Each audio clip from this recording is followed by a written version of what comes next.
Okay. Hi, everybody. We are back. I streamed until 2 a.m. last night, so it's good to see y'all basically 14 hours later here. All right, we are officially back and we're rolling here. I don't know about y'all. I was not very happy with this game when it comes to the Bulls and the younger players. Defense obviously wasn't spectacular. I don't expect good defense from this Bulls squad, but I thought it was at a pretty awful level today. And I honestly thought that the only reason why the Bulls were even in the game was just because of three-point shooting. I thought they were shooting awful from the field. I thought they were turning the ball over way too much. They were having some bad moments on getting defensive rebounds, and they were not playing good defensively. So pretty much everything was pointing towards a pretty much like a blowout for the Bulls, but the only thing that kept them in it was the 19 3-pointers made, which, you know, good for them. They made 19 threes. That kept them in the game. But I mean, if they didn't make 19 threes, bro, like let's say they made 10 threes tonight, like how the Pistons only made 10, yikes, bro, it would have been an awful game to watch. So yeah, I was not happy at all by the performance tonight, or today. So not that happy at all. We'll talk about it. I'll show you some positive highlights, specifically about Montes Buzelis and him guarding Cade Cunningham. I think that was some good things to kind of take from this game. But after that, though, bro, I won't lie. The younger players for the Bulls today, I just was not that impressed. I mean, you could argue Io probably had the best game out of everybody, but I don't think he was doing anything like amazing. Kobe White was 1 for 10 for most of the game and had 4 turnovers, 2 turnovers that were within like 20 seconds of each other that were both awful. But I mean, besides the 9 free throws, I think he had a pretty horrific game today. Patrick Williams, I understand he was playing off role today because the Bulls did not have Jalen Smith, so P. Will was like the backup center tonight, and that was not great for Patrick Williams, and he did not perform really that great. He is still scoring better, but he also had 4 turnovers today, so that's just awful. Fortunately, Dalen Terry had to head to the locker room, so he wasn't really able to do much, and Julian Phillips only got 7 minutes, but good news is that Montes Buzelis got 25 minutes today, and I think looked the best out of all the younger players. So that's awesome to see. So I'm happy to see with Buzelis getting a lot of minutes today, as he should have in this sort of game. And then I think he was looking really solid defensively, man. The only bright spot I would think on that end of the floor for the Bulls. Josh Giddey was not having a good game either. He was 3 for 12 for a good portion of the game. I appreciate the double-double from him. So I'll give him like, hey, 20 points and 11 rebounds. Like that's not nothing, I guess. But there was a moment though where it was not looking great from him either. So I'll give Giddey credit though for recovering. He had some threes down the stretch and continued his double-doubles. So that's a good thing from Giddey. But after that though, man, I'm just not happy with the younger players in this one. And the 3-point shooting is basically keeping the Bulls alive, which is not amazing to see, which I understand that's kind of the Bulls win condition, but at the same time, if you're giving up 80 points in the paint, bro, like you're just on your way to a bad time overall. So as you can see, 80 points in the paint given up tonight, that's ridiculously bad. Bulls could, you know, continue to get out of the fast break and continue to pass the ball well. 28 assists tonight, 25 fast break points, that's good. Second chance points is a little bit higher than we're normally used to seeing with this Bulls squad, with 14, so that's good. But yeah, not very happy. You let the Pistons shoot 54% from the field, which is horrible. Just straight up just a bad game, I think, overall. I know it doesn't look like that in terms of the box score, and like, oh, it was an 8-point game, but that second quarter for the Bulls was pretty horrific. You gave up at least 30 points in every single quarter today, which is horrible. So not happy overall with the performance tonight, or today, excuse me. And we'll talk about a few other things, as well as talk about this, as if you're not aware, the biggest trade in NBA history went down last night into today, and the Dallas Mavericks fans have brought a coffin in front of the American Airlines Center and are playing "See You Again," and they have "Rest in Peace to the Mavs" signs everywhere. So we'll talk about this, of course, because the biggest trade ever in history went down, and Nico Harrison needs to be a witness protection from here on out. Because, God, bro, I don't know how Nico Harrison was even able to show his face today in front of the Dallas Mavericks media, or just media in general today. So we'll go over a couple things in terms of this Bulls game, and we'll talk about the trade deadline again here, as trade deadline's this week. We're officially into Sunday, and the trade deadline's this Thursday. So we'll be talking about that a little bit here in this one, because we'll see what happens. Going on box, TheSlamDuncan Kobe was once again. Yeah, bro. Kobe, when he was 1 for 10, was just like, that was awful to see. He hit some threes in that fourth quarter, which I was like, man, finally, bro. Some shots from Kobe went down. Kobe White, in the second quarter, Kobe had 2 turnovers that were basically within 20 seconds of each other. One, he fell to the ground on the turnover and lost the ball. And then he was the inbounder after the Pistons scored off of his turnover. He was the inbounder, and he threw it to Io when I think it was Sasser was like kind of right there, and it was just a horrible decision by Kobe to inbound the pass there. And then Billy Donovan immediately subbed him out after that, which he should have. Which I don't know if it was just like the time for him to come out in the rotation, but Billy Donovan immediately subbed him out. And I tweeted at that moment, I'm like, you know, if Kobe doesn't see the floor rest of the half, I'm fine with that. Like, I don't need to see Kobe White play again in this rest of this half. Like, that's inexcusable at that point. With Kobe, he needs to just straight up be better. But then he had the bad turnovers. He was 1 for 10 from the field, having a rough time in the third quarter, couldn't make a shot. But the fourth quarter came around and he finally hit some shots. And so the 9 free throws for him, which is nice from him, and the couple of shots he made in the fourth quarter kind of salvaged the performance and make it look at least okay. But I think if you obviously watched the game, you knew that Kobe White was flat out awful today. And he needs to, I don't know, bro. I think the Bulls really need to consider moving him quickly. You know, I don't, as much as I want to say Nico Harrison is the dumbest person in the NBA currently, Arturas Karnisovas is not much better. So, I would hope that AK is fielding offers for Kobe White, but right now I don't know. I really genuinely do not know what's going to be happening with Kobe. I wouldn't be shocked if Kobe sticks around, because that makes the most logical sense for AK's mind. But Kobe, I mean, I think it's been pretty disappointing overall this year. I went from saying like, hey, he's not having that bad of a season. He's just, you know, I think people had too high of expectations. So now it's just like, you know, you go from that Raptors game to then this game. It's just so disappointing to watch. And it's just flat out hard to sometimes deal with Kobe. And for the people, it's like, oh, he's playing next to Levine. Well, he's not playing. He hasn't played next to Zach the last 3 games. And it's not like he played good against Boston. He had a nice game against the Raptors, but then today was not great for most of the game. Like, not good from Kobe White. So that needs to be better from him moving forward. And I think you can very clearly tell it's not like, oh, he's playing next to Zach, that's why he's inconsistent.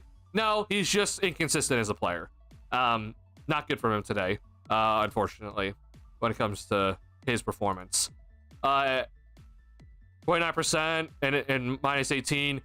You know, I'm not always big on plus minus, but I will say I think Kobe White today, that plus minus was pretty evident of like what was really happening with him on the floor today.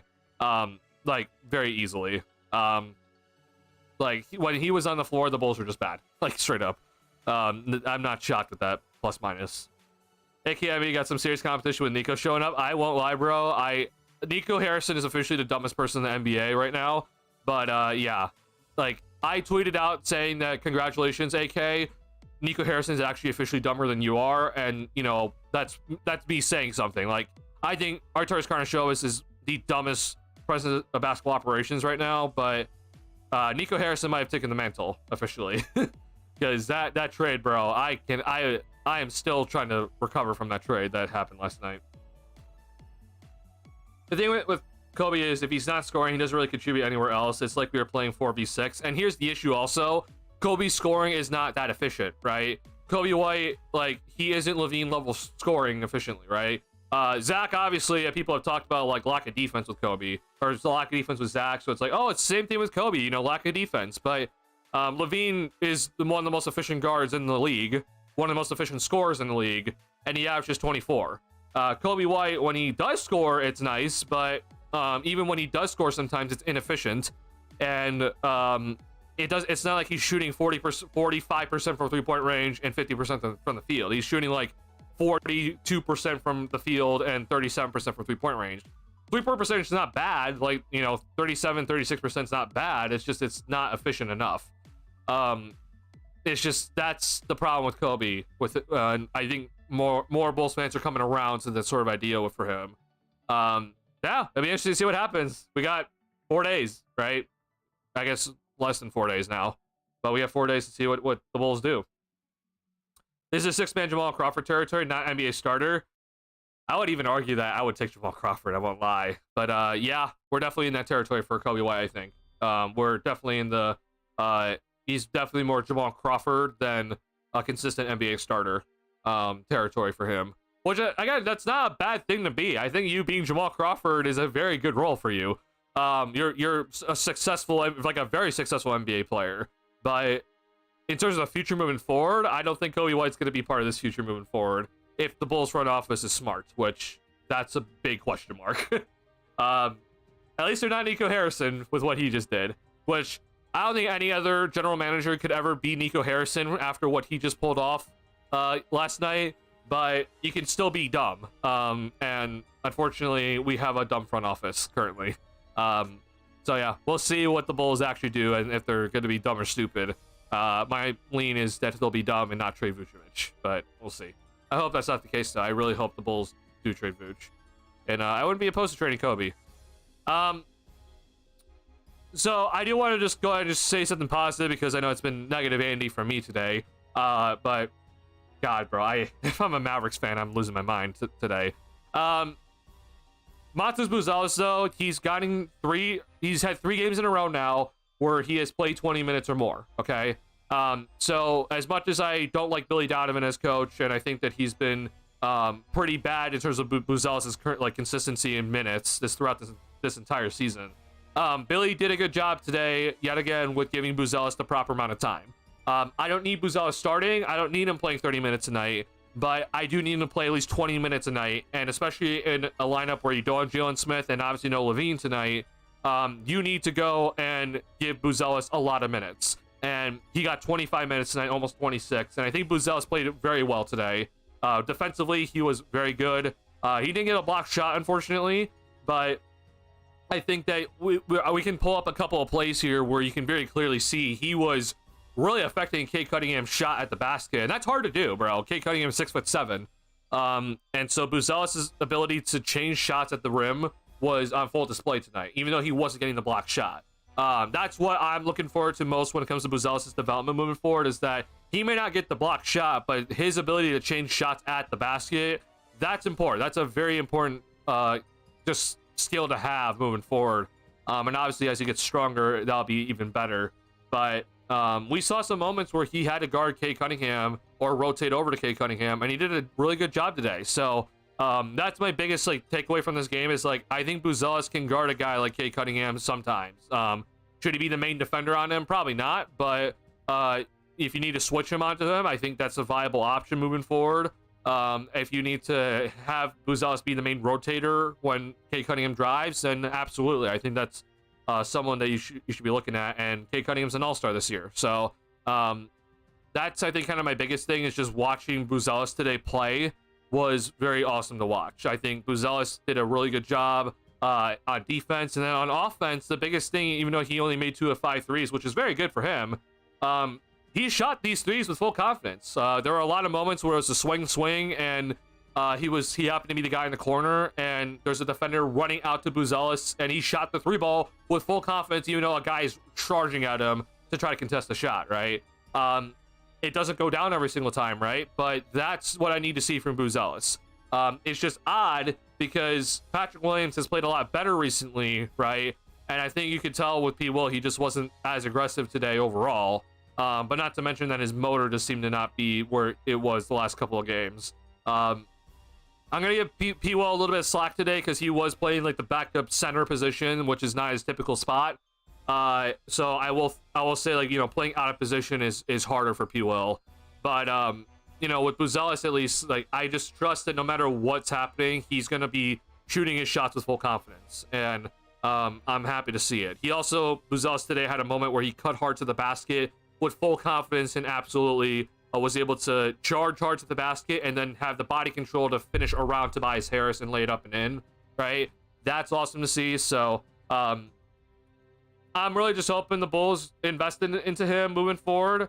Again, I'm not saying he's going to become an all-star. I think he's just a very solid-looking young prospect at the moment, and I do see potential starter in him in the future.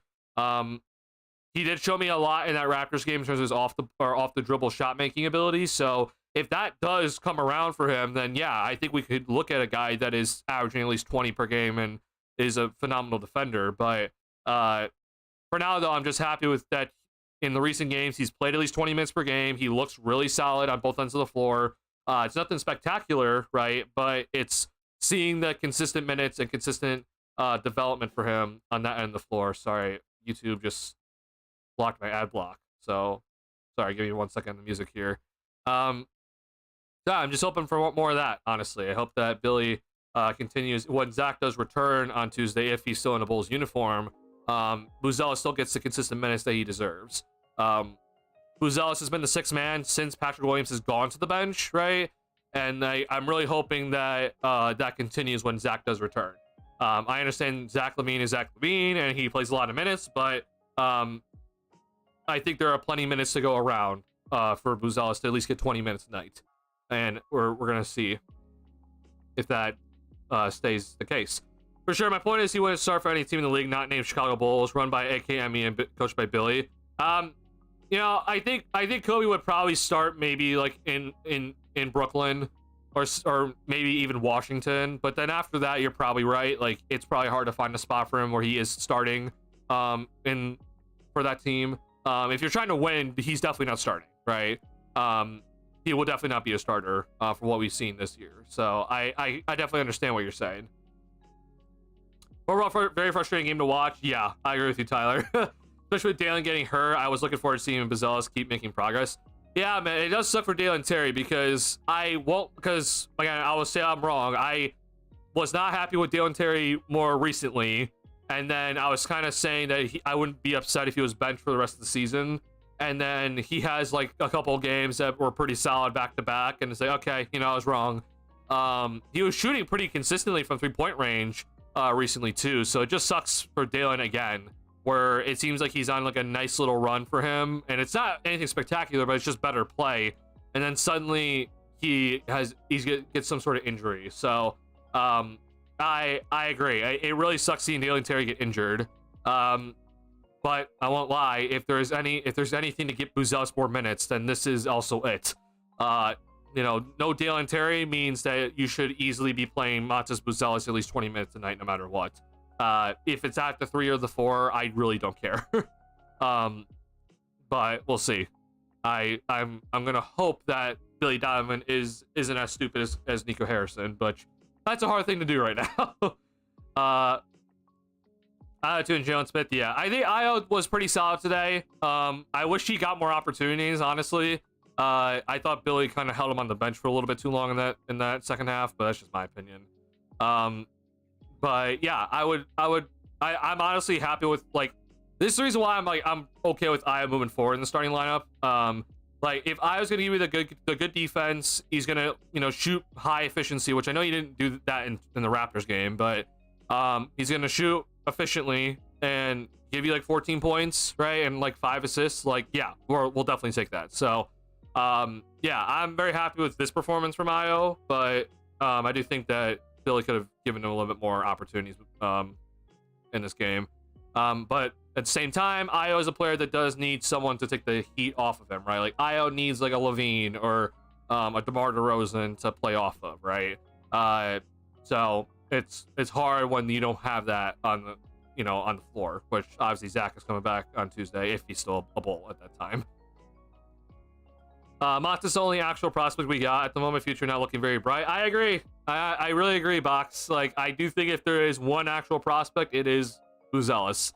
That in terms of like starting caliber prospect, I think it's him. But after that, bro, I agree. I don't really know what else anyone else can turn into.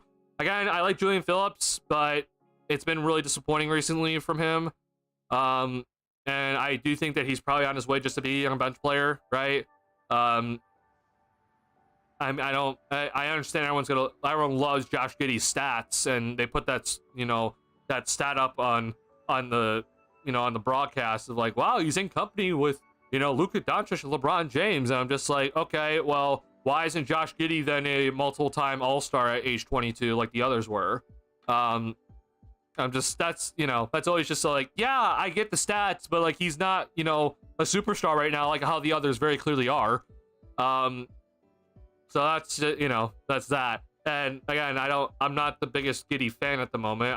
I want Giddey to succeed, but I don't think he's going to turn into anything special. I've already talked about Kobe in this stream already. Patrick Williams is clearly just best for a bench role, which is very disappointing to see after we just paid him $90 million, but sure.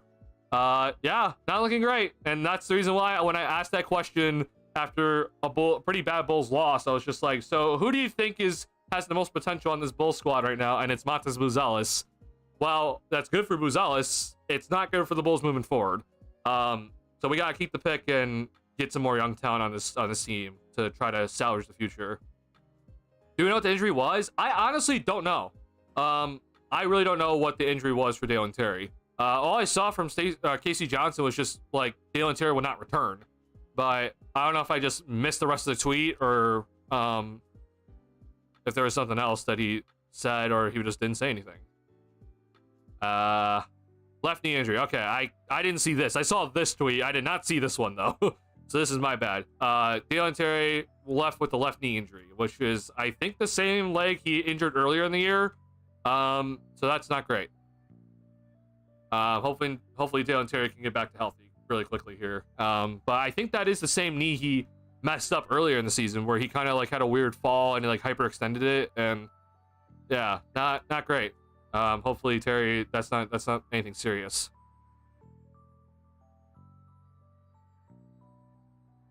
Isaac is back next game. I wanted to see Kobe off the bench, but like we won't. I don't think we'll see that either. I think like my best guess in terms of what's going to happen. So I know Lonzo's minute restriction now is 28 minutes. So that is significant. I do think that's pretty significant here. It's more significant for other teams besides the Bulls, but it is significant. I'm interested to see what the Bulls do because my guess personally was that I think that when Levine does come back and everyone is healthy for the team, right? And when Kobe did come back, which just happened to be when Levine left to have his child with his wife, I was saying that you're going to put Lonzo Ball back on the bench. And so the starting lineup would have been, it's going to be Ayo, Kobe, Levine, Giddey, Vooch. So it's technically the 4-guard lineup, right?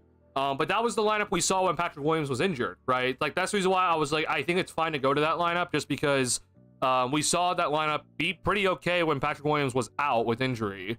And now that P. Will is just off the bench from here on out, like, I think that would have been fine.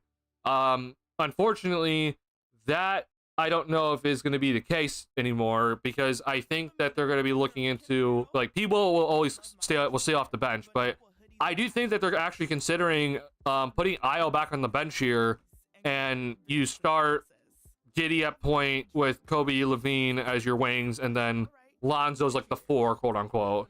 If you want to put Lonzo at the point or Giddey at the 4, you know, it's interchangeable. I don't really care. But it is still technically a 4-guard lineup, right? But I think honestly that's something that I think Billy's gonna do.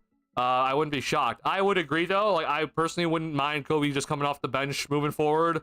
And you would just start, like, I guess it would technically be like Ayo and Levine in the backcourt, and then it would be Lonzo at small forward or Giddey at power forward or whatever you want to say the combination is. But it would just be something along those lines. But I don't think Billy's going to do that. I think he likes Kobe too much. And Kobe's going to continue starting, which that's fine. Like, you know, it's not the end of the world if that does happen, but it's okay. I'm not losing sleep over it. Like how I just lost sleep over that Dallas Mavericks trade. I'm gonna keep bringing it up because I'm still just flabbergasted by that Dallas Mavericks trade. It is the dumbest trade I've ever seen. More minutes for Phillips too. I would like to see more minutes, but I also won't lie. I don't think Phillips has played that great. So I'm not too upset about it. Definitely in a slump though. Phillips is definitely in a more of a slump recently. Those stats will have casuals thinking Giddey is a generational player like Braun or Luka. Oh, I mean, they've already talked about it, yeah. And I'm just like, no. Like, yeah, it's nice that he's putting up these stats, but that doesn't mean you're a generational type player like how people want him to be. Which, if Giddey was a generational type player, then yeah, I'm all for it, but it's just not the case. Bulls subreddit is full of Aussies singing Giddey's praises every single game, no matter what. It's weird AF. Bro, we had a whole lot of bull. Who that's the podcast name, and it's Troy Wingate from Australia.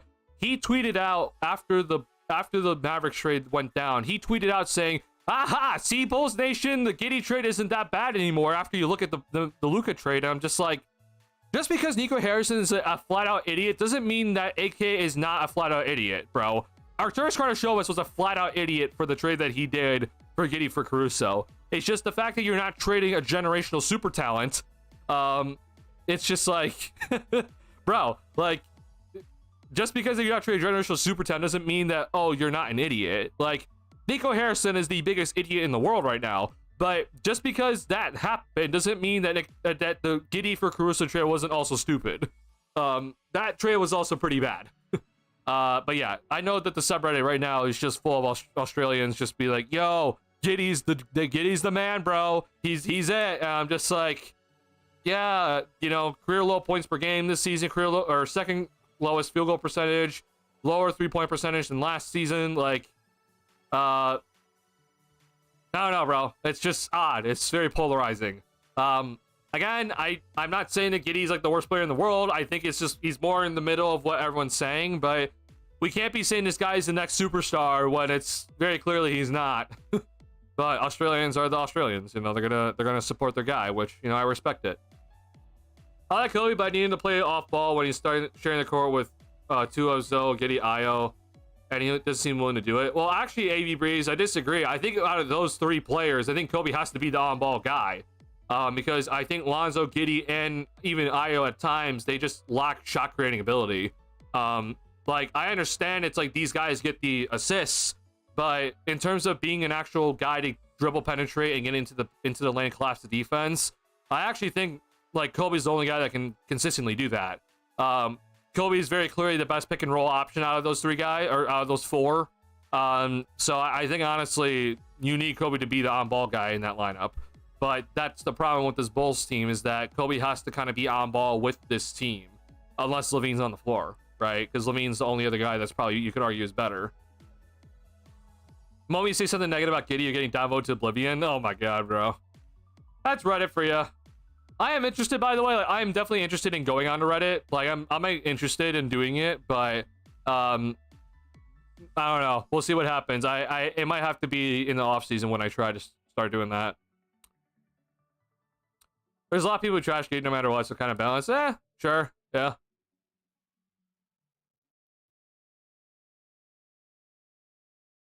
But I'm absolutely okay with issuing Zach for 2 years straight, like Zach is the core of all Chicago Bulls problems. Oh, of course, you know, you gotta support your guy only. Josh was born in the wrong era. He would thrive in the 80s. I don't know, bro. I feel like even in the 80s, I would have questions. But yeah, it'd probably suit him better. This does not have to do with the Bulls, but what if the Cavs traded Jarrett Allen, LeVert, and Okoro for LeBron right now? Is it a move that makes sense for both teams? Oh my god. It's honestly not the worst thing in the world, Taro. I won't lie. That is not the worst thing in the world. It's not the worst thought in the world.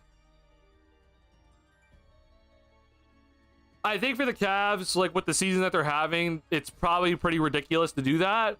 But if the Cavs were not doing that great, like let's say the Cavs were just kind of like 6th in the East currently, like, oh yeah, like I think that's something they'll definitely think about. I think obviously now though that that Luka is not officially a Laker, getting something like Jarrett Allen is extremely valuable to the Lakers now. But for the Cavs, I think just from the season that they're having, it's probably not worth it.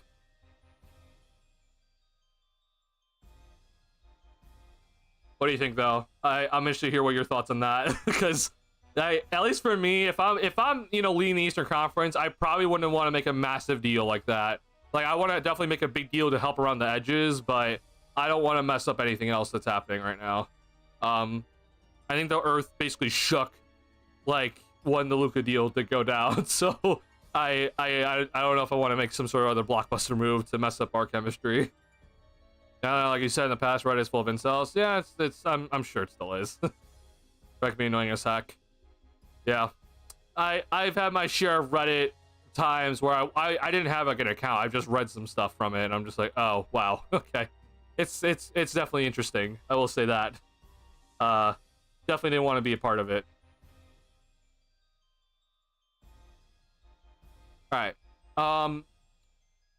I will say, so I've streamed for about, I think it's been about 30 minutes now. It's been 30 minutes. So because if you guys weren't here, I did do a stream last night for about 2 hours when like this was basically an hour after the Luka news broke. I then started a stream and I still talked for about 2 hours about the Luka Doncic deal. Like, that's how crazy that deal was. So if you're interested in knowing about my whole thoughts on it, and like I had an entire rant, I'm sure my mic peaked and didn't sound too great. So if you want to turn the volume down and try to hear my rant, go ahead. That stream is up. That is forever archived in history, because I think we all know where we were, what we were doing when Luka Doncic somehow got traded to the Los Angeles Lakers last night. If you woke up to the news, then I just want to let you all know that we all thought Shams got hacked, because that's a trade that we never thought would have happened in our lifetime, and yet somehow here we are. But yeah, I did go ahead and make a whole, you know, reaction stream of that. So if you're interested in like my full reaction, my initial reaction, it's up there. But for today though, I do want to go ahead and just I mean, we can talk about the Bulls like the bad stuff like all day today. I mean, the turnovers were awful. Just like I'm not even gonna show you the plays themselves here, but this little stretch here by Kobe White, where Kobe lost the ball here, and then 10 seconds later he threw an inbounds pass in that was unnecessary, and it was another turnover by him. Well, like, this right here is just the epitome of how bad this game was for the Bulls. Again, I know the score is like, oh, we were close, but I honestly think we were only close just because we shot 52 threes and we made 19. If the Bulls only made, let's say, 16 threes tonight, it's not even close. That's how bad of a game it was, at least in my opinion, for the Bulls. Just a lack of execution, bad decision making. Turnovers were just egregiously bad. A lot of unforced turnovers, and it wasn't just the young players. I think Vucevic in that first quarter had some pretty rough moments as well in terms of the turnover department, where he almost got like the ball was almost, yeah, I'll even pull this up for you guys for this. So we're gonna head into film a little bit today, and then we could talk about the trade deadline kind of after I do some film breakdown stuff here. Sorry, I'm just gonna quickly use this just to get me to the Vucevic turnover that I'm trying to think about here. That's the bad pass. Okay. All right, 55. Oh, okay, I already passed it.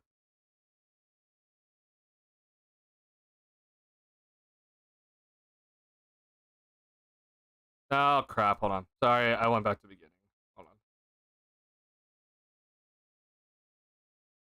on. Okay, so like, let's just talk about this play. Okay, so like, this is just to make sure that like I'm not just like harping on or just, you know, criticizing only on the younger players, because they were the biggest culprits of the turnovers issues today.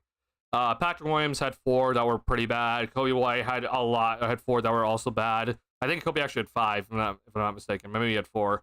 But like, Vooch also had 3 today. So, you know, Vooch had a triple-double today, so props to him for getting a triple-double. But I don't really know if Vooch really played that well today, honestly. And it's not necessarily be like, oh my god, the Bulls didn't find Vooch. Like, I've been saying consistently that if you're trying to get Vooch the ball in the post, it's pretty hard, because defenses, they do a decent job of you know, not allowing inbound passes into the post. And then when Vooch is down in the post, I mean, more recently, he hasn't been that good. But let's talk about this play here, okay? I'm going to back it up for another 10 seconds. I have to do this so I don't get copyrighted by the NBA, so I do apologize about this, and we're back. Okay. Let's just watch this, because like, this is one of those moments where it's like, you know, yeah, if Vooch is able to seal his man down low, then for sure you want him to try to seal Tobias Harris down low and try to get good position, and then he can go up and use his size over Harris, right? But let's just watch this, okay? This is where I've had issues recently with Vooch when it comes to him posting up, is because I don't think he seals his man enough. Like, I feel like in this specific play, he is not doing a good enough job of making sure that Tobias Harris has no chance of sealing this basketball, okay? So Io makes the proper pass. Vooch is calling for the ball, and Io threw it to his outside shoulder, which is his left shoulder, okay? And Vooch did not seal Tobias Harris enough in this sort of action that Vooch had to go and reach for it with his right hand to try to get the basketball. So this alone is just bad, okay? Like, this didn't result into a turnover, But this is bad from Vooch. Like you can't allow this to happen. Tobias Harris is 6'8". You're a 7-footer. You got to make sure that you seal this man effectively. Okay. So he almost turned the ball over on this play here. So like this would not have been an IO. Like that's a good inbounds pass from IO. This is horrible from Vooch. Like that can't happen. But then because of that, you didn't seal Tobias Harris effectively. You have to go and get the basketball out at the 3-point line now. So now you're dribbling to try to get into good post position from the 3-point line. Already the play is chalked. Like you can't run this play anymore. It's not effective. And so Vooch takes multiple dribbles here and he gets poked from behind from Tobias Harris. And, the Pistons are off to the races now. So a little poke behind from Harris and Pistons are off to the races. And here we go, right? Like this is a turnover on Vooch that should have been a turnover in the first place by him, which it would have gone on Io's record. But that's on just Vooch being just bad in terms of sealing his man. And then, of course, you lose the basketball after you just saw that Tobias Harris almost stole the ball from you, right? That's the part that's so frustrating, right? It's just like you know that Tobias Harris almost just stole the basketball from you, but then you are lackadaisical on then your crab dribble is trying to post up. Like, are you serious, bro? Like that's inexcusable at this point. So this is just to make sure I'm like not only criticizing young players. Like Vooch is obviously the oldest, or maybe it's Troy. No, I think Vooch is the oldest vet on this team. But it's just like that can't happen. So that was inexcusable from Vooch. So a turnover did go on his box score for that one. And then really quickly, just to go over the Kobe White stuff, because like this is the part with Kobe that I'm just really frustrated with him right now. And again, I'm hoping for Kobe to have success moving forward. Sorry, I realized the music just turned off. Sorry, ad is playing. But I do want to show this because I think what Kobe did here, which unfortunately wasn't fully on the broadcast because they switched cameras, but I'll show you this really quickly if I can get this to load. Hello? Sorry, hold on. All right, there we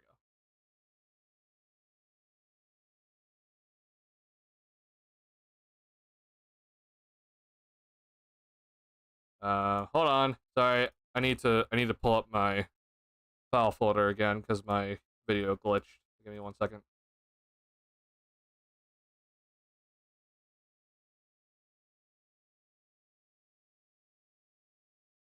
All right. So here's another bad turnover, and again, this is the last time I'm going to be talking about the turnovers today. But typical pick and roll set. Okay, it's the guard pick and roll. You're going to try to see if Kobe can get an advantage on either one of these guards. You dribble into here, you slip, and this happens, and you just turn the ball over. Which if you want to blame like wet floor or whatever, fine, but still just be better, Kobe. Like I don't know what really. Honestly, I really don't feel like. I mean, you really shouldn't be slipping here unless there was a wet spot. So if there was, fair. But then Kobe turns the ball over here, and then he's late to getting back, which he was on the floor for it. But then this happens, okay? Kobe then, instead of passing it to Vooch, who is wide open, and Kobe's a point guard, could just get the ball right back, he decides, no, I'm going to throw it to Io here, even though that this guy is here. I think this is Sasser, is right here. No, it's Ron Holland, actually. Excuse me. But he just throw it here, and it's just like, no, that is Marcus Sasser, actually. Sorry. And I'm just like, bro, like, what are you doing? Like, why are you throwing it to Io? You're a point guard too. Just throw it to Vooch. Vooch is wide open. Inbound it cleanly. Like, this is simple stuff here. Like, we're talking 5th grade stuff, and you just turn it over. Like, oh, that is Ron Holland. Okay, no, sorry. I got mixed up the numbers. That is Ron Holland. All right. I was wrong and right and wrong and right. But yeah, that just is insane. I am frustrated as heck seeing that from Kobe. He then got subbed out immediately after this, and I'm just like, okay, thank God, because that was unacceptable from Kobe White in that little stretch there. In 10 seconds, he messed up pretty badly. So not happy about that. To go to the positive stuff, so I did just talk about earlier with Buzelis. Like I'm really happy with how Buzelis has looked. These past couple of games, he's looked really solid. And I just want to show you really quickly just his ability to change shots at the basket even when he doesn't get the block. Like, this is really important for the Bulls moving forward. And so we're gonna see here for the Pistons, they get the basketball, and Cade Cunningham, so this is Cade Cunningham here, he's an all-star this season, congrats to him. By the way, he deserved it over Levine. I know Levine deserves to be an all-star this year, but it should not have been over Cade Cunningham. Cade Cunningham's having a phenomenal season. So Buzelis gets matched up onto him immediately, okay? Cunningham fakes and then drives, right? And Buzelis, this entire time, actually, so we've seen Buzelis sometimes, he gets beat on, like, that first step, right?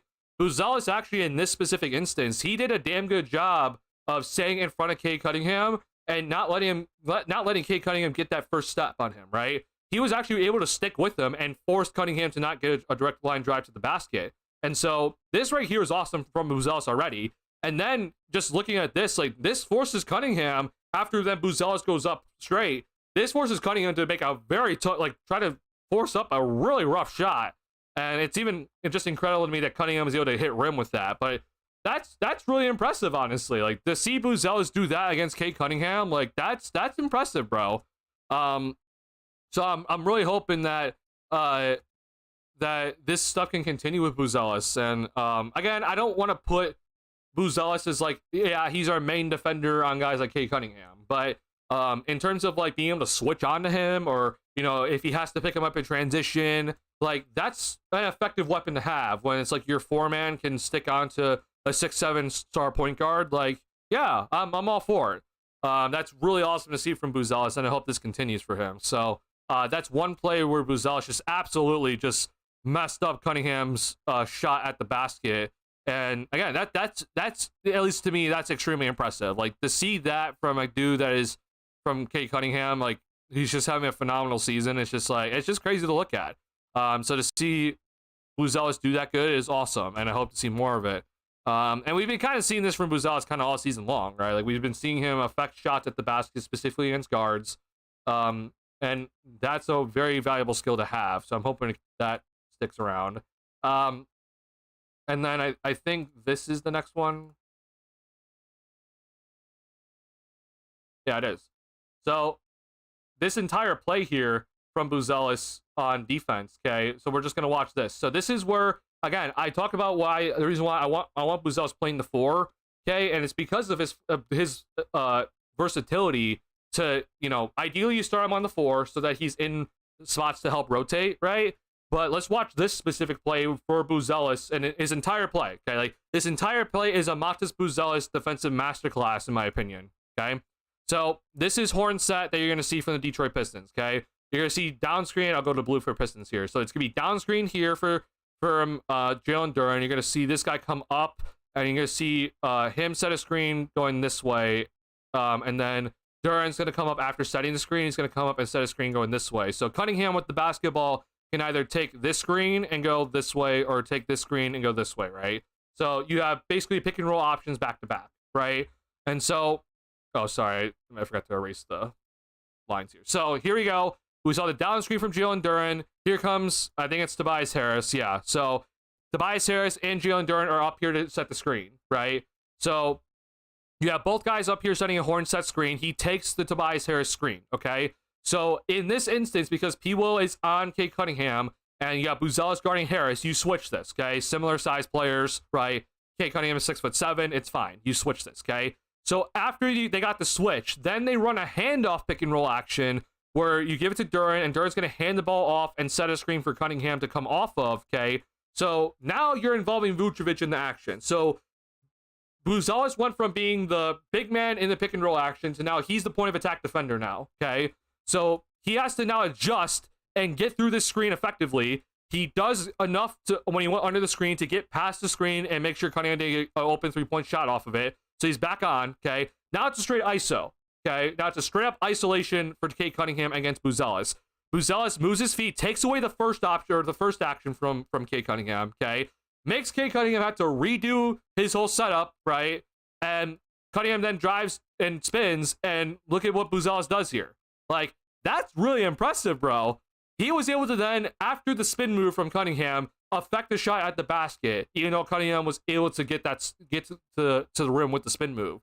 But that entire possession, bro, is extremely impressive. Again, all-star this season for Cade Cunningham. That's who Matas Buzelis was able just to shut down on that entire possession. And that entire possession was set up for Cunningham to score, right? A horn set into a handoff pick and roll action to a straight up isolation for Cunningham. and Buzelis basically took away all options. Like, that's so impressive when it comes to Buzelis' overall just defensive versatility, right? So I'm hoping to see more of it from Buzelis. I really do. I'm hoping to see more of this sort of awesome defense that we get to witness on a nightly basis from him, because that's awesome. And if Billy Donovan is not impressed by that, I don't know what Billy Donovan like is impressed by, honestly. Like, that's impressive for a rookie, bro. The way that Buzelis is able to do that as a rookie and understand timings and understanding, okay, different situations for each set there, like, that's really impressive. And I'm hoping Billy is taking notes. What are the odds AKM saw the trade and instantly thought time to stand my hands once again? I wouldn't be shocked. I like, there's a very high chance the front office does nothing at the trade deadline again. I just can't get past the thought that getting LeBron to the Cavs is insane upside. Mobley can just slide to 5 potentially. The Cavs could even can be even better, but true, they're good already. My only thing though about that is just like, as we know, the Cavs have like their really good thing going on right now of like, okay, Mitchell and Garland are like our main guys. Mobley's having one hell of a season, right? If you add LeBron, who is not a shooter really, you're adding another piece to the puzzle where it's like, you know, Mitchell goes off ball, Garland has to be more off ball. It just messes up a lot, right?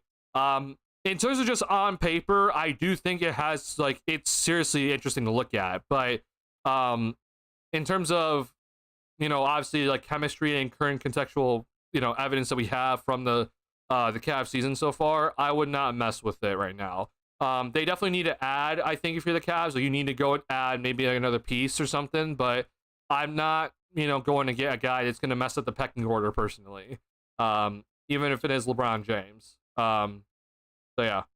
Oh, sorry, I forgot. I didn't turn the music back on. I'm so sorry. Music's back on. Definitely looked like a young team out there. I agree. For the most part, the 76ers passed us and we finished season at 11th in the East. I'm also hoping for that. 76ers are kind of relatively close now, or they were just tied with us, but we'll see here. Yeah, half a game. Did the 76ers play today? I don't know if they do. Oh, they're actually, I forgot about this game. I actually want to go watch this if possible. I forgot that everyone's out for the 76ers, so there's a Valorant game I do want to watch though, so we are gonna be ending stream just shorter than usual. Like, we're not gonna be doing like a full 2-hour thing like I just did last night. 26-7 for 6 from 3 with 3 steals and 5 blocks for Liddell for Windy City today. Is Smith/Terrier out for a bit? Wouldn't mind giving another NBA look? Honestly, yeah. I mean, I doubt Jalen Smith's gonna be out for a while, just because I do think it's illness for Jalen Smith, and you know, assuming that he doesn't have like something ridiculously bad, he should be back within the next few games. But with Terry out, I mean, I know Liddell is kind of like this like weird tweener of like, is he a center, is he a forward? But I wouldn't mind it, honestly. If you know, if Terry is gonna be out, then yeah, I wouldn't mind bringing Liddell in just to kind of get a look at him. You also never know what Vooch is going to do in the post teams random. Sometimes he doesn't back down smaller players. He just gives it up. Yeah, he's trying to like make that like the pass of like, oh, like, I know that because I have a mismatch, that the defense is going to hard collapse onto me. So he's trying to think one step ahead. But when you have your size advantage, you just need to just go up and score most of the time. Vooch is getting grabbed a ton. Guys were living inside his jersey, no whistle a couple times. I do think that Vooch was getting grabbed. But at the same time, though, from what I saw today, at least, like, besides the Giddey foul that was egregious that Malloy didn't call, like, that's just typical for post-ups, bro. Like, he just kind of needs to get used to it. You gotta play through that. Like, I get it, but at the same time, you also need to seal your man better.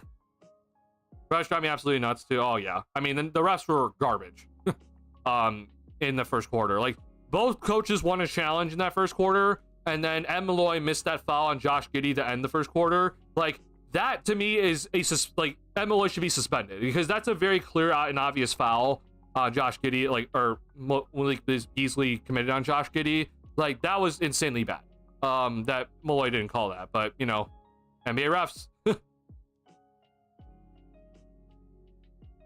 Our guys just play very mechanically. They get into their head and they need to do something and they force it. Yeah.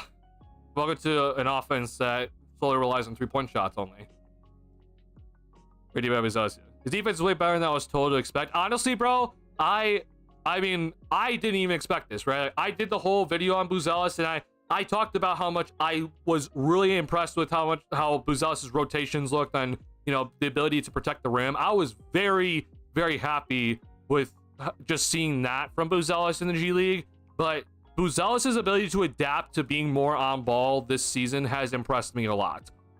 That's incredibly impressive for a rookie to adapt that quickly to the NBA pace, and obviously you're facing up against the best of the best, right? Again, I understand I was like G League, and you know, it's not college, but the G League to the NBA, especially when you're facing the superstars, it's a big leap.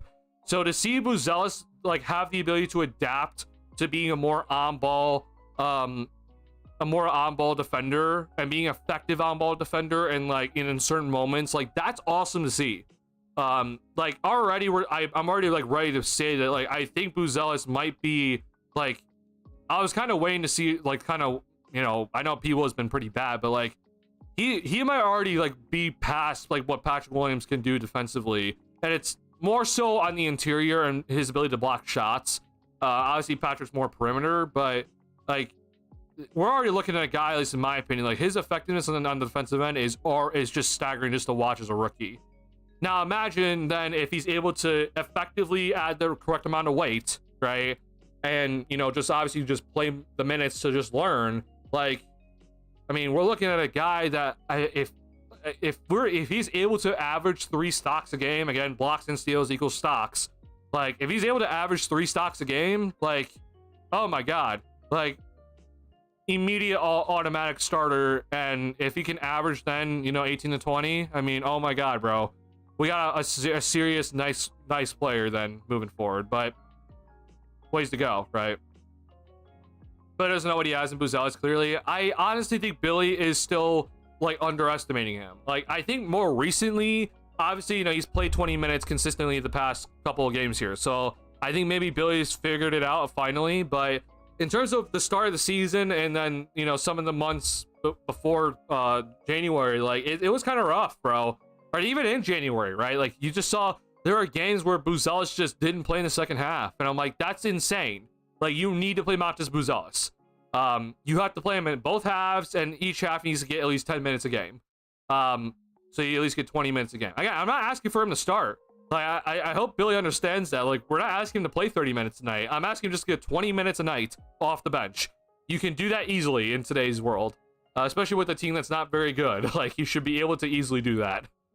So yeah, I appreciate, you know, Buzelis taking the matchup against Tatum, taking the matchup against Scotty Barnes, against Toronto. Like, that's good things to take. He's going to obviously fail, right? Because it's the best of the best. But moving forward, though, that's going to be valuable experience to have. And see, like, yeah, this is what we can see moving forward from Buzelis. Like, that's going to be incredibly important. So I'm hoping that Billy continues to play when Zach returns on Tuesday. Because then I think when Zach does return, assuming Jalen Smith is also able to return, then like mostly everyone's healthy then, right? Like no Dalen Terry, assuming, and no Torrey Craig, but those are like end of the rotation or at the end of the bench guys. So if Jalen Smith is back, then you're basically looking at the main, you know, 10, 11 guys are there. So play them, right? You got to make sure you play the guys the correct amount of minutes.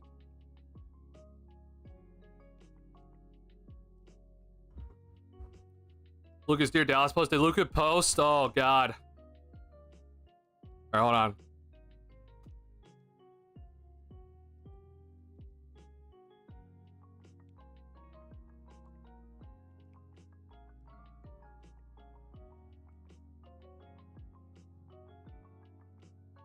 Oh my God, this was released 26 minutes ago, bro. Wow. I am just shocked at what is happening, bro. Like, I cannot believe this is real. I still cannot believe this is real. I'm gonna wake up tomorrow and still can't believe that this is real. That Luka Doncic genuinely just got traded to the Lakers. Like, that's crazy. Dear Dallas, 7 years ago, I came here as a teenager to pursue my dream of playing basketball at the highest level. I thought I'd spend my career here. I wanted to so badly to bring you a championship. Oh, man. You went from Dirk Nowitzki to then Luka Doncic. Like, you obviously should be thinking that Luka Doncic is going to spend his entire career here and hopefully bring you multiple championships in that process. It's never guaranteed. I mean, Dirk only won one, and that was even a rough, he made it to the finals twice in his 20-year career there.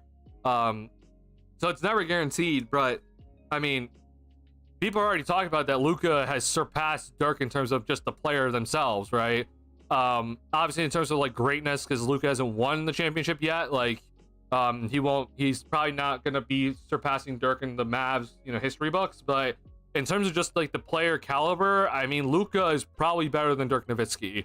And the fact that you just decided just to trade this guy away, bro. And you got one first-round pick out of it, man. The Lakers, like, you didn't get Austin Reeves, you didn't get Dalton Connect. AD's no scrub, but bro, it's just so mind-boggling. I just, like, Nico Harrison had the world on fire last night because we all thought Shams got hacked, and no, it's real. Oh my god.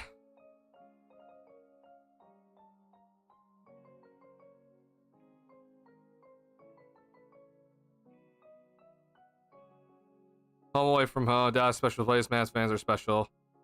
I won't lie, bro. Like, when Luka returns back to Dallas, man, it's gonna be the biggest round of applause ever. And it's gonna honestly be funny to see what does happen, because I think Mavericks fans are gonna go, like, if the game is in Dallas when Lakers face the Mavericks, okay? If the game is in Dallas, I think you're gonna see a bunch of Mavericks fans cheering for the Lakers whenever Luka scores a basket. Like, I genuinely believe every single Mavericks fan in that arena is gonna be cheering their heart out every single time Luka just puts a bucket on the Mavericks' heads. Like, that's gonna be an insane thing to watch, because nobody in their mind wanted to trade Luka. No one wanted Luka gone. If you're a Mavericks fan, he was the Mavericks, and suddenly now Nico Harrison decided, yeah, I'm gonna trade the franchise cornerstone, franchise megastar, untouchable player to the LA Lakers for Anthony Davis, who is a 32-year-old injury-prone center. And while I understand that, they're like, oh, defense wins championships, you just gave up 144 points today to the Cleveland Cavaliers. You cannot, in your right mind, be thinking to yourselves, oh, the Mavericks fans are going to be okay with this. Like, Nico Harrison today said that he thinks that winning is going to make sure the Mavericks fans are not going to be upset by this. The Mavericks could go to the NBA Finals again. They're going to still be booing Nico Harrison for the rest of his entirety in Dallas, okay? For the Mavericks, it is win the championship or bust. You have basically, at least in my head, you have 3 seasons for the Mavericks, because AD is about to be 32. Kyrie Irving's already 32. Klay Thompson's 34. Like, that core has very little time, and not to mention the Mavericks don't have a lot of assets to work with. Like, that core is, at least in my opinion, it's cooked. I don't think you're making it to the finals with that core, but if you don't win the championship, you have failed. If you're Nico Harrison, I already think you have failed with this deal, but oh my god, bro, I'm just lost. Like, the fact that Nico Harrison didn't notify the other 28 NBA teams that, hey, yeah, Luka Doncic is available, I want to move on from him. Like, if you're wondering what I want, if you're wondering what I would have given up for Luka Doncic, I would have sent the entirety of the Bulls team, like even Buzelis. Okay, I'm sending everybody to the Mavericks for Luka Doncic. Okay, give up every pick swap. Like, that's how much I think of Luka. I understand everyone has, like, the conditioning things, but if you're averaging 28, 8, and 8 on bad conditioning, I just don't care. Like, I don't care if you're out of shape. Like, you're averaging 28, 8, and 8. Like, you're an absolute megastar on offense. Like, this is a guy that you don't just trade. He's a guy that lives. He's supposed to spend his entire career with one team, and they decided to trade him for a 32-year-old Anthony Davis who's injury prone and 1 first-round pick. You didn't get Austin Reeves. You didn't get Dalton Connect. You didn't get the 2031 pick. You didn't get the right to swap. You got a 2029 first-round pick. that is basically now worthless because Luka Doncic is on the squad. It's just, I'm losing my mind over this still, and I cannot believe it. But man, I cannot wait. Like, I don't know if Luka is going to be available for the next time the Mavericks face the Lakers here, but I do know that the Mavericks do face the Lakers here soon. Like, it is going to happen here soon. It happens this month. Let's see here. What day is it? Because I know, so I'm pretty sure it wasn't nationally televised. Yep, here we go. Oh, it is nationally televised. Okay. So, February 25th, so this is past the All-Star break.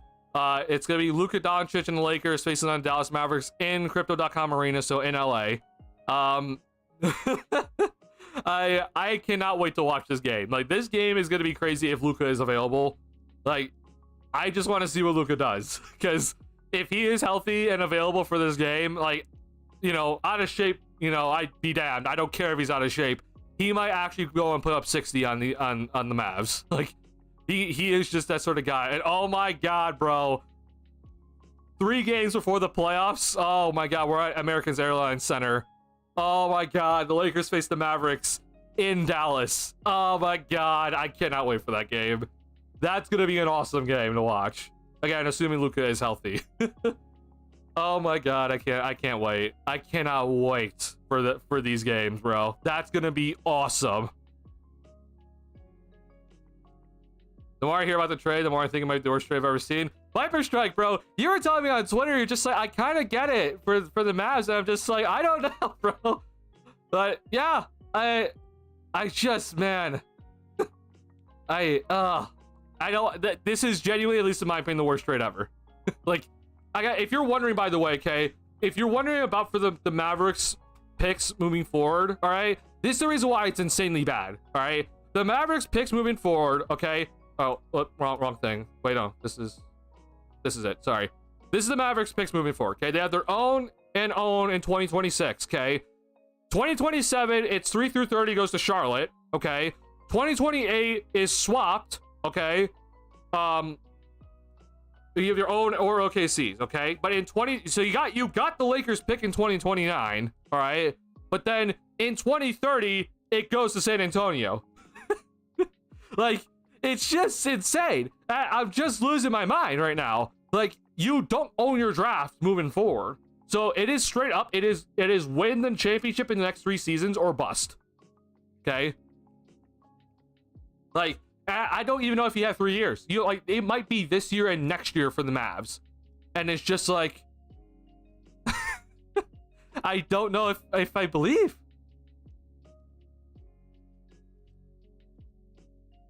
Dirk won, like, in the greatest fashion ever by being him. Oh, I mean, yeah. I mean, Dirk's win, you know, being the super team and him being, like, the main only guy on the Mavs with the broken finger. Like, yeah. Like, Dirk, you know, will always be, like he'll still be the best player ever in Mavs history. But in terms of, like, physical, like, just straight skill set, like, I think you could argue Luka's better. That's crazy trade, man. Even Nico decided he had to trade Luka and had to get AD. He should have gotten more in return for Lakers. Oh, absolutely, bro. Like, if I'm Nico Harrison, okay, I need, if I'm trading Luka to the Lakers, I am getting the 2026, 2028, and I'm basically saying I get the right to swap for those years. In 2030, I get the right to swap. I get your 2031 pick as well. I get every single second round pick that you still have available, okay?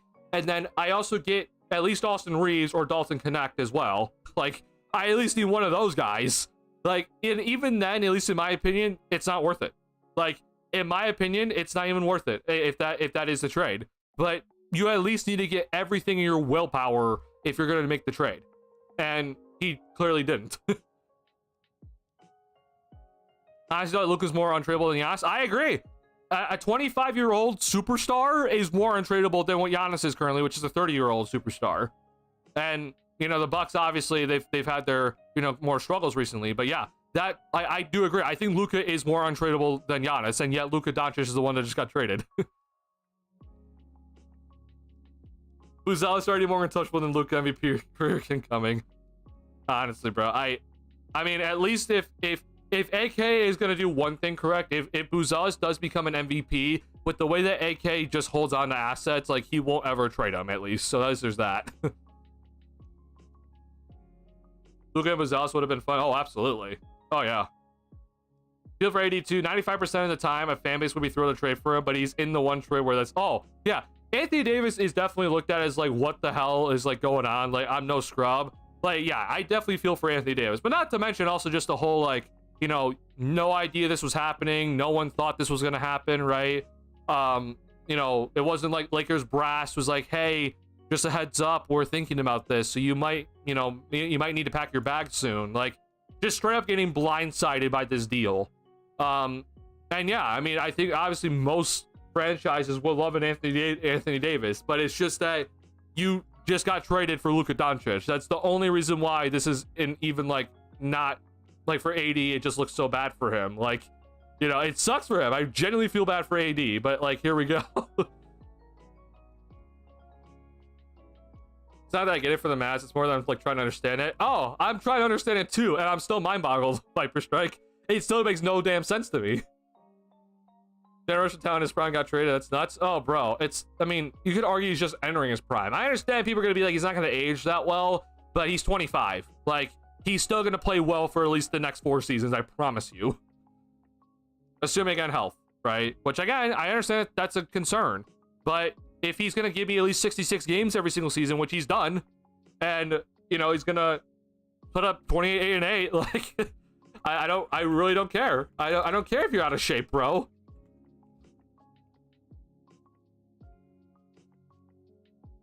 Bro, like, there's so much going on that Basketball Reference doesn't even show up in the initial Google search for Luka Doncic. That's crazy.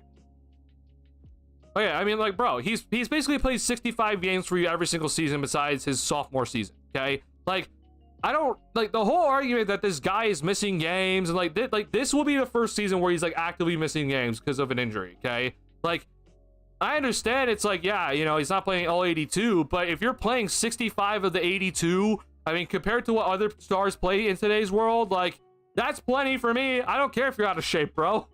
You're putting it up 28, 8, and 8 on, you know, for 65 games and you're healthy for the playoffs. Yeah, I'm taking it. Like, I'll gladly take that, bro. Like, to me, it seems wild, but the most logical thing I think of is they watching Wemby and they thought, we gotta win the next 2 years, even with Luka. I mean, again, it's like, I would just keep Luka instead. Like, if you want to win the next 2 seasons, I'm keeping Luka personally, but that's just my opinion. Yeah, the fact they didn't keep they didn't get Reeves is crazy, and I don't think the Lakers are going to even keep him now. Yeah, we'll see, honestly. But the crazy thing about this is that the Lakers have assets to still trade. Like, they need to go and get like a Miles Turner or a Clint Capella or Nick Claxton, right? They can trade their 2031 pick. They get to swap all the other picks they haven't traded yet. Like, they still have assets, and not to mention you still have Dalton Connect on the team. The money is going to get kind of interesting moving forward here, but they still have flexibility. That's the whole thing that just makes no sense. 2029 pick isn't even great because Lakers are going to have prime Luka. I know, that's the part that makes no sense. It's you, like, the 2029 pick for the Lakers was heavily sought after by other teams because it's like, oh yeah, LeBron's gone, AD's 36. Like, yeah, makes a lot of damn sense. Now, though, it's going to be a 29-year-old Luka Doncic on that squad. Like, that's not that valuable anymore. Like, are you kidding? Like, yeah, that's not going to be that valuable, bro. Like, that's the even crazier part about this is that the Mavs are like, yeah, we want that pick specifically. I'm like, I'm sorry, but, like, yeah, that pick is not that valuable anymore. I'm sorry, bro. Like, pretty much what Nico Harrison is saying by getting only that pick, he is basically saying that the Lakers are going to be somehow horrible in 2029. So, like, unless Luka actually tore his Achilles or something, like, this is ridiculous. Like, I'm going to bet my money that the Lakers are not going to be, like, bottom 5 team in 2029. I promise you that.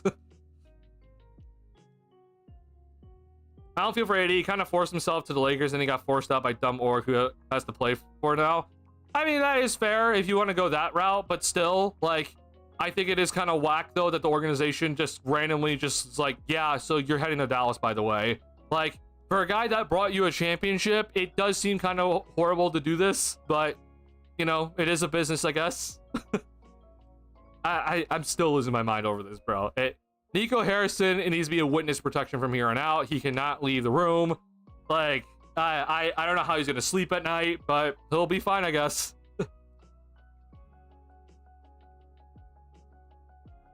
Sorry, get 1 second here. I'm checking in on a match that I want to see.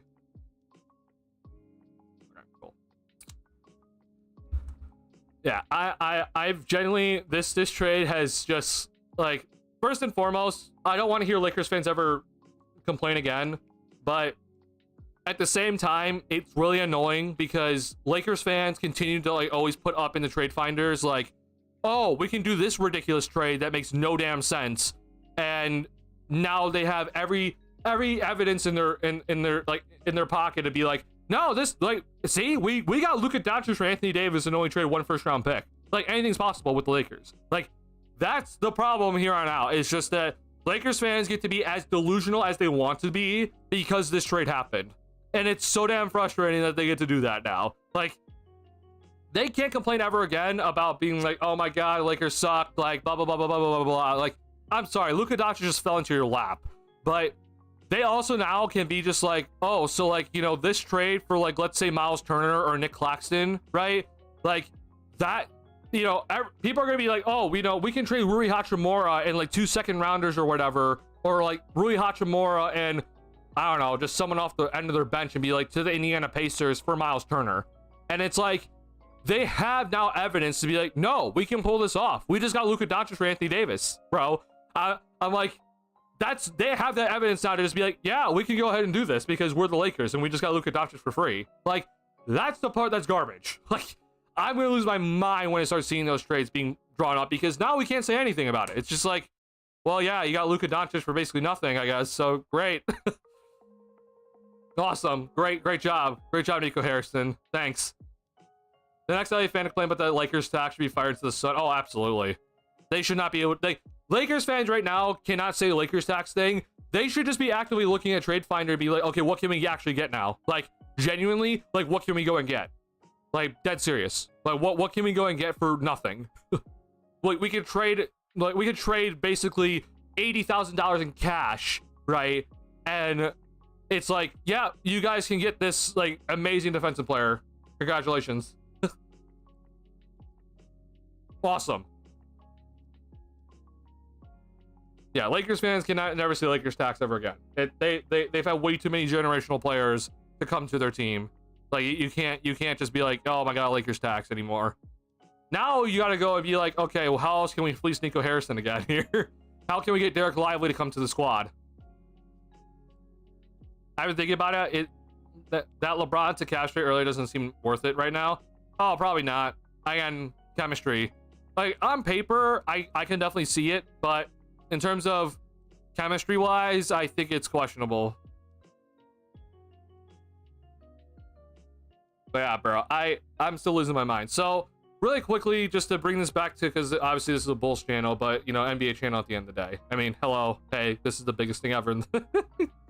Oh my God, I can't believe this, bro.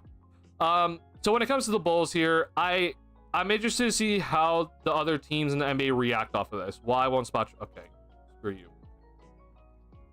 I just typed in spot track. So when it comes to the Bulls, like, let's say, for example, with the Warriors right now, like, everyone's talking about the Warriors and being like, okay, like, is this a possibility? Levine or Vucevic to the Warriors. Like, there's two ways the teams can look at it, because I've heard both arguments, right? There's the argument that it's like, okay, well, a major blockbuster deal just went down, so it might incentivize Mike Dunleavy with the Warriors to be like, okay, we got to also make a move, because clearly the trade market just did this major bomb, right? So it might incentivize them to make a move, right? So they might be like, okay, we got to go get Levine, and so it will increase Levine's trade value, and maybe Levine heads to the Warriors, right? The other thing, though, what it could do is that the other teams could be just like, well, this major move just went down, okay? At the same time as if it's a major move, we don't really think that either team necessarily got better or, like, extremely better off of this deal. So because of that, we're fine just staying pat, and also we don't want to make some sort of rash decision. Therefore, we're not going to go and make this major splash right now, like how both teams just did for the Lakers and Mavs. So there's two ways to look at it. We'll see who's actually going to be like, oh, we got to make a major splash now, versus the teams that are like, yeah, we're good. Like Luka just somehow got traded, we're fine. Like we don't need to make a move right now. Either way, though, it's gonna be interesting to watch, because I think teams out west specifically might just be incentivized not to do anything. But for teams out east, though, they might be looking to like try to do something. So, you know, like Viper Strike just bringing up the Bucks. The only thing though for the Bucks is just I don't know how it's possible. The Bucks have to figure out a way to clear enough money to get themselves under the second apron, and then also make sure that they can take on Zach's contract. So like everyone's talking about like Chris Middleton and Bobby Portis, which I think, like, you know, in essence it should work, right? I'll quickly look at the Bucks salary cap right now, but I don't know if it does. So again, reminder, if you're in the second apron, which the Milwaukee Bucks are, you're not allowed to aggregate contracts. So while obviously money-wise, right, this would work, like Chris Middleton and Bobby Portis make up enough money to get Zach. The reason why this trade currently fails is because the Bucks are in the second apron. Therefore, you're not allowed to aggregate, or in other words, trade two contracts, right, to take on money, right? So you're not allowed to trade two players to take on a trade, right? And for the Bucks, you would need to trade both Chris Middleton and Bobby Portis to take on Zach LaVine. If let's say Zach LaVine was only making $20 million, okay, then you would be allowed to trade both Chris Middleton and Bobby Portis for Zach, okay? Because the way it would work is that you would only trade Chris Middleton for LaVine, so there is technically no aggregating. But because you obviously need both Middleton and Portis' contract to take on LaVine's contract, this is not allowed, okay? But there is a rule, though, that is in the CBA, that if you are making a trade that actually gets you under the second apron, okay, then you are allowed to aggregate contracts. So if the Milwaukee Bucks, for example, they send out enough money, okay, where they get themselves under the second apron, then they're able to send out as many players as they want to, and then be able to take on LaVine's contract.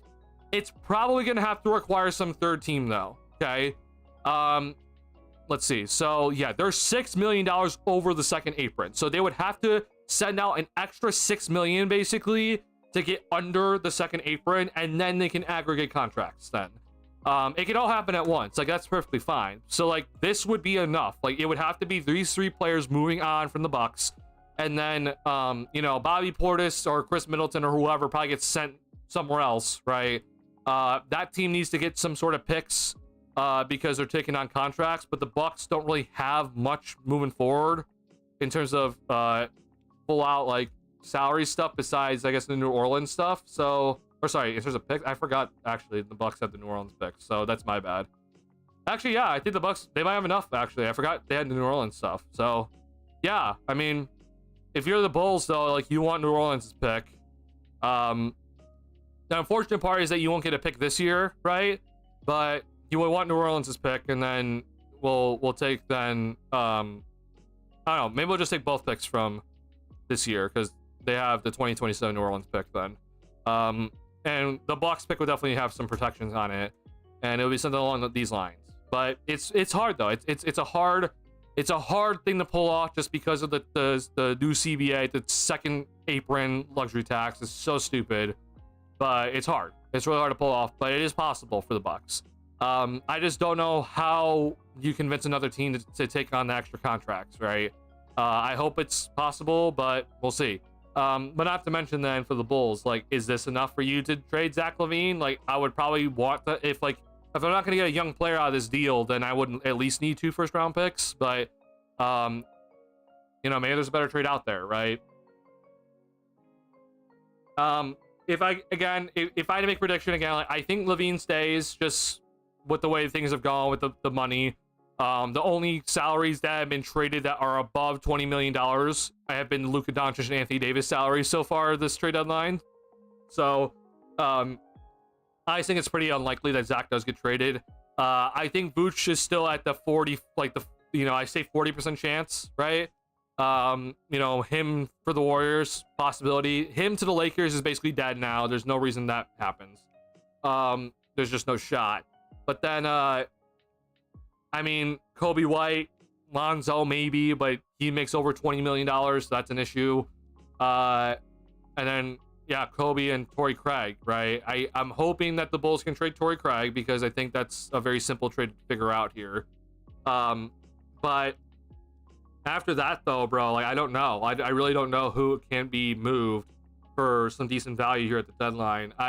If I had go ahead and just say that I do think at least one trade happens where at least like Torrey Craig or maybe just Kobe gets traded. But I would not be shocked to see if both Vucevic and Levine are still in the Bulls uniform past February 6th. That would not shock me whatsoever. I would especially be shocked if Zach is moved. Vucevic would be less shocked just because, it seems like the Warriors have some serious interest in him. But if Levine is somehow moved, it would be a genuine shock to me because of just how the money and the CBA is messing with the salaries this year. So, yeah, I'll be interested to see, man. I'm extremely interested to see what is going to happen here for this trade deadline for the Bulls. Because at the bare minimum, you can't just sit around and just do nothing. I honestly, because if you want to know my opinion, like, I am willing to trade Vooch for not really that much. I think you just need to get him off the team. Because, like, again, he's not getting any younger. He's going to be 35 next season. And next year, it's not like he's going to suddenly become, like, a superstar, right? So there is no reason to wait around for Vucevic. You just need to trade him now. This is probably going to be his best last season. Like, this just dead honest, right? Like, he's not going to probably average, like, 20 and 10 on good efficiency again. So I honestly think that it's just whatever you get offered as like the best offer come the trade deadline. Like if it's only 1 second rounder, so be it. You send them out. Okay. I do think the offer of 2 second rounders is probably somewhere out there, probably from the Warriors, and you need to accept that if it is offered. Okay. But waiting around for a first round pick is just genuinely stupid. You're not getting a first round pick for Nikola Vucevic. I promise you that. So you need to go ahead and accept the best offer, okay? Whatever that best offer is, and hopefully you evaluate the offers correctly, you need to just go and accept the offer.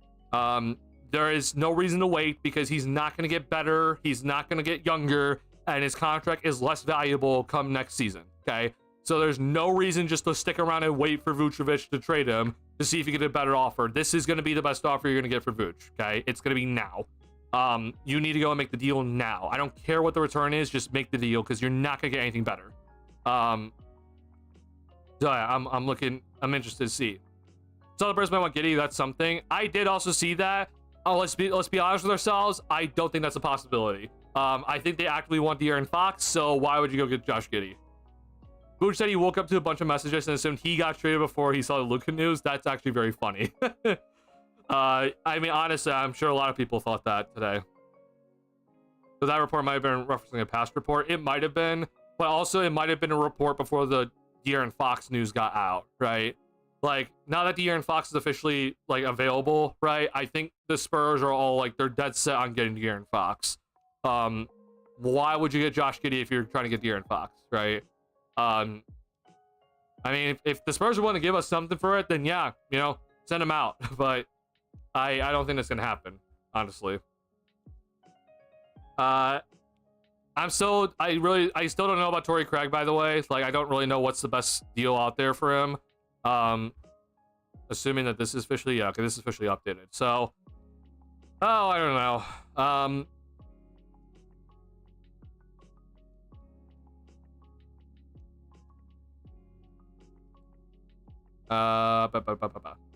Like, let's just say, for example, this. Like, let's say that, for example, the Lakers are like, yeah, so here's a second round pick. We want Torrey Craig, which is a possibility, right? And then we'll give you Markieff Morris, okay? Like, this deal, if you're wondering for me, like, this to me makes a lot of sense for the Bulls. Like, I understand it, like, wow, Markieff Morris, like, well, first and foremost, we're just gonna waive him, okay? Like, we're not gonna keep Markieff Morris, but if we get a second round pick out of this, right, where Markieff Morris is probably a guy that the Lakers are just going to waive anyway. So if you're able to get a second round pick out of it, so you get this year's second round pick from the Lakers, like you absolutely do this deal. Like this is the sort of thing, because Torrey Craig is on a minimum, you're able to kind of pull something like this off.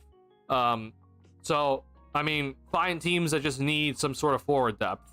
You know, I mean, I wouldn't be shocked if the Bulls and Nuggets like just send them back to Denver, honestly. I do know that this is pretty tough though, if I'm not mistaken, right? I think this is pretty hard to do. And it's not even worth it, honestly, but like this is doable. Let's see, Bulls. I don't know. I really don't even know who like needs like forward depth. That's like desperately needing forward depth, I should say. Like honestly, Cleveland like isn't that bad of an idea. I won't lie. Like Cleveland might honestly like could use them. Let's see what Cleveland has. So like yeah, just like give us this year's pick. You get Torrey Craig on the minimum. Like,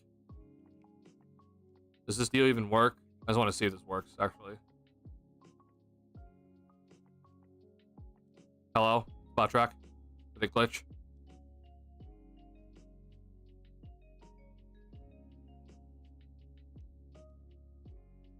Oh, sorry, I have Denver Nuggets selected. Whoops.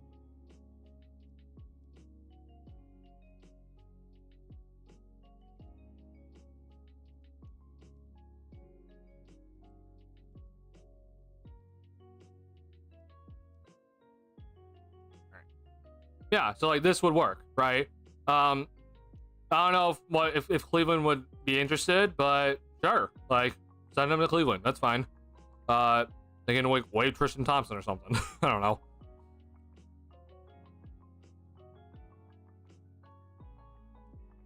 Utah actually did well getting those seconds for facilitating. Oh, bro, Danny Ainge did a great job, right? Here's the thing, though, right? Like some reports have said that some teams were being called from the Mavericks saying like, hey, we need we might need a salary dump team. Like, you know, what are you looking for? And they had no clue it was about Luka Doncic. Like, they had no idea the trade would be about Luka Doncic. Like, there's no shot. Like, they just heard from the Mavs or the Lakers saying like, hey, yeah, like we might need a salary dump team. Like, what do you want for a salary dump situation? Like, do you want this pick or this pick? And it's just like, bro, imagine being one of those general managers and you get that phone call and then you find out, as the rest of the world found out, oh, that call was about Luka Doncic going to the Lakers. Like, insane to think about. Like, the fact that you had a phone call that you had no idea was about Luka Doncic, but yet here you are, and it's just like, yeah, you almost were a part of a Luka Doncic trade. Like, it's insane just to think. Like, how the hell is this possible, bro? I'm still in disbelief about this, man. Just straight up still in disbelief that this happened. All right, I don't really know about any other teams for Torrey Craig, honestly. Like Boston doesn't really need him. I think maybe Cleveland could use him. The Knicks, that's actually a team that could use a Torrey Craig, honestly. Venom. Yeah, just give us Memphis' pick this year. So this fails because they're over the second apron. Great, awesome. Okay, so this is hard to do.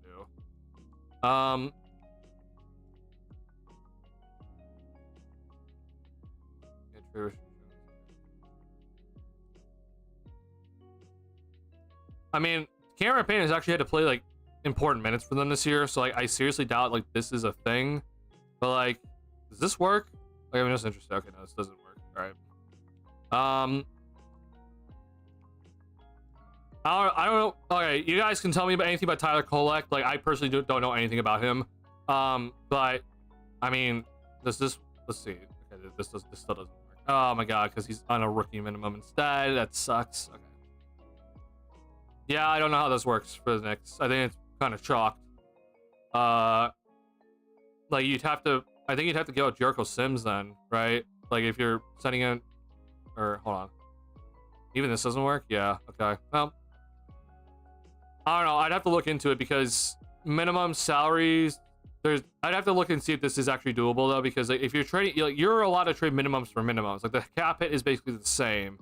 But I don't know. Maybe it's not possible with the second apron. So maybe that's just a chalk idea. I mean, I guess yet again we can look at Milwaukee. And I mean, that's just, it's just not worth it, I feel like, because you don't have any seconds to trade us. Dallas. Oh,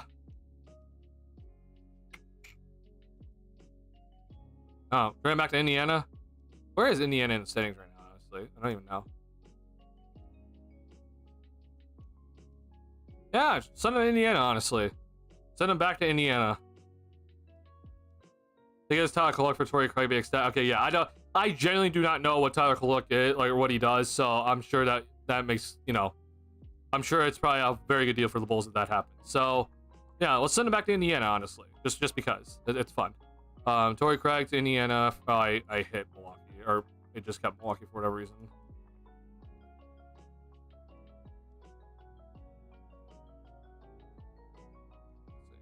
Indiana via the minimum. And I don't even know if they need to send us anybody. But this has protections on it. Great, awesome. Okay. Well, we'll take Utah's this sucks right here because it's like you can't, like, this has protections on it, so you can't get this one.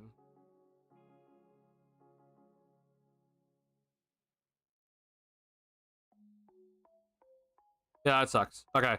So it's like you're also not gonna want this Miami pick because it's 31 through 37. So I guess it's like you just get the Utah pick, right? And it's just this. Like, here you go. Sucks, but I mean, yeah. Kidd looked defeated, and they said he didn't know about it either. Yeah, bro. Jason Kidd looked so defeated, and the fact that, bro, Nico Harrison took like 3 questions, bro, and it's just like goodbye. The rest of the questions for Jason Kidd, goodbye. Like, if I'm Jason Kidd, bro, like, he has to say the right things because he's just gonna get fired if he doesn't. But like, he is probably thinking to himself, what am I doing here? Like, I cannot believe I am sitting here today having this press conference and answering questions about, did Luka have any, you know, locker room issues? Did he ask to get traded? Was he not happy with the team? Like, how are you in this moment taking these questions from the media? Like, that must feel ridiculously bad for him. I'd be livid if I was Jason Kidd, because again, your employer just traded Luka Doncic, so you can't say anything bad about your employer, right? You can't be like, wow, what an awful deal, like, I was not planning for this to happen. Like, it's, you gotta say that you were okay not knowing about this deal happening because your employer did the deal. Like, I can't even imagine being in Jason Kidd's shoes right now, because it's like, you're probably pissed off at Nico Harrison, but you have to be like his buddy right now because he's your employer. Like, if you want to have a job still, like, you gotta be like, yeah, you know, well, I'm okay with this. Like, that sucks. I wouldn't want to do that. Because we're going to find out something investigation worried about this trade at some point. Okay, yeah. If there was something like else going on, like, first and foremost, like, the first thing I always think about is just medicals. Like, if Luka, like, did tear his Achilles or something, then, like, I can sort of understand this more from Dallas's perspective. But again, we haven't heard anything of that, so that would be maybe something like in part of the investigation. I don't know though. But bro, I don't know what else it would be. Like, besides Nico Harrison's on drugs, like everyone's gonna be like, oh, collusion, you know, Harrison and Rob Pelinka had a good relationship. I'm like, I don't know if Nico Harrison would actively sabotage his own career like this just to make sure Luka Doncic gets to the Lakers and help out his buddy. Like, it just doesn't make much sense to me. Like, you're straight up right now, like, Nico Harrison's PR is down the drain. Okay, is that worth it for you just to, like, I don't know, get like a payment under the rug? I'll be like, yeah, so like, we want Luka, and like, we're gonna pull off this massive fleece deal from you, but don't worry, once you get fired, you're gonna get like payments here and there from us. Like, is that worth it? The dude was with Nike. He was then a general manager for the Mavs. Like, I don't think that's worth it, bro. But I guess, you know, people do weird things that aren't worth it. It just doesn't make much sense to me. So like, there might be something else. Like, maybe there's something else going on, like, that is like seriously behind the scenes that no one was ever talking about, that will never see the light of day. And it won't come out until like a decade later when some investigation does happen, and like, you know, some journalist is able to get like the dirt on someone and be like, okay, so like tell me what did actually happen here. And, you know, someone leaks a little something here and there. But like, I don't know what else it would be. Like, I'm being dead serious right now. Nico Harrison is, besides Nico Harrison's just on drugs. Like, or maybe Nico Harrison's is in the middle of sports betting and it's just like, okay, we got to make sure that our Mavericks team doesn't make the NBA Finals this season. Like, I don't know. maybe that's it though. Maybe Nico Harrison's in the middle of a sports betting thing. But still, I even then I have doubts. I'm just like, what?